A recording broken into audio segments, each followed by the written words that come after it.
it's Laura. Welcome back to my channel. I'm very excited to be reacting to this boy group for the first time. Now, I do know who they are, but I don't know them that well. This is JO1, Handz in My Pocket. As you guys may have known, when I originally started this channel, you may not know this either, my main goal was just to focus on having a creative outlet, and I was living in Korea at the time, and I was like, let's do it on K-pop, okay? And my life in Korea. And I started with reaction videos because I really love music, and I constantly want to open myself to new things all the time. And there's so many groups that are coming out in K-pop all the time. So I kind of just was focusing on just K-pop groups. But now recently, I would say within the last couple of months, a lot of you have been recommending different groups from different areas. And I've really been enjoying all of your recommendations. And, you know, there's a lot of groups out there that I love, you know, whether it be Western or, you know, I listen to, you know, my sister loves French music, so I listen to a lot of French music because she likes it. I like to listen to Japanese pop. I like to listen to K-pop. I like to listen to C-pop. And now a lot of you introduced me to like India pop, and like all these different places have amazing music that I might not be exposed to. And that's why I'm just like, well, if something comes out and it looks interesting, and if you guys are interested in it, then I'm just going to react to it regardless of where it comes from, even though like I still will mainly focus on K-pop. So if I have the opportunity though to react to these other groups, I'm going to, because I love learning about music. It's the reason that I actually got into K-pop in the first place, is because in the late 2010s, oh my gosh, I'm dating myself. I was really having a hard time with what was on the radio. I wasn't really connecting with it, and that's when I got into K-pop. That's when I found it, and so that's why I've kind of ventured out more into that. But still, I'm a rock girly at heart. I love listening to pop music. I still do listen to Western music quite often. Usually rock music. But I definitely want to get like to the root of everything, is that I love music. I was a music major in college. I studied classical voice, did music for such a long time. I mean, I still do, but in a different way now. So I definitely am so excited to be reacting to this today, because I have heard so much about JO1, and actually recently, I think it was on the tricycle karaoke, as I saw them. I think that's what it was, and I was just so intrigued, and they seemed like they were having so much fun and had so much life to them. So I'm really excited to see what this is all about. I've heard nothing but good things, so let's go ahead and get started. I already like the beat.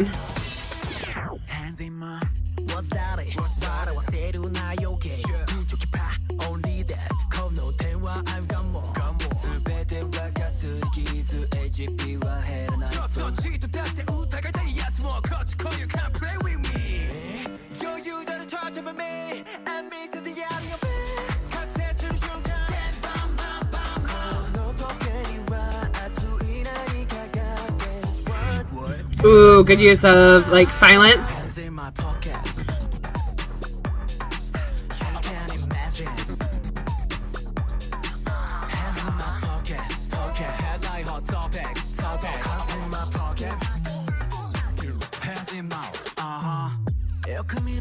Ooh, good change of the rhythm. Ooh.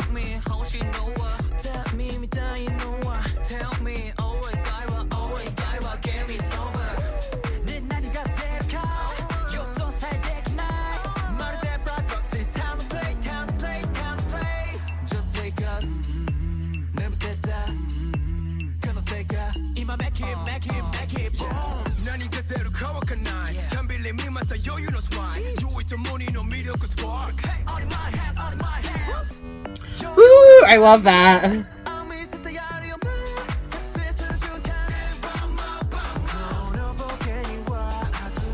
Ooh, good doubling of the voice.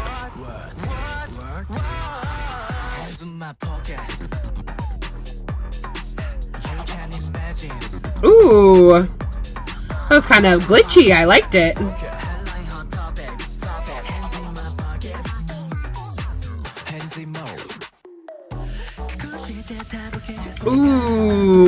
What a change.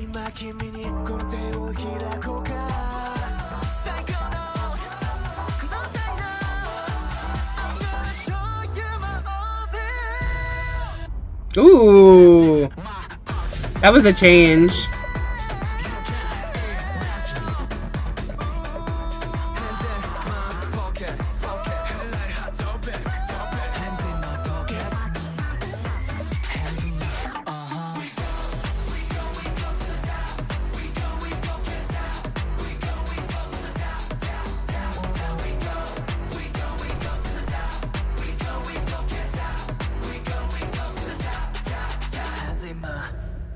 That harmony at the end,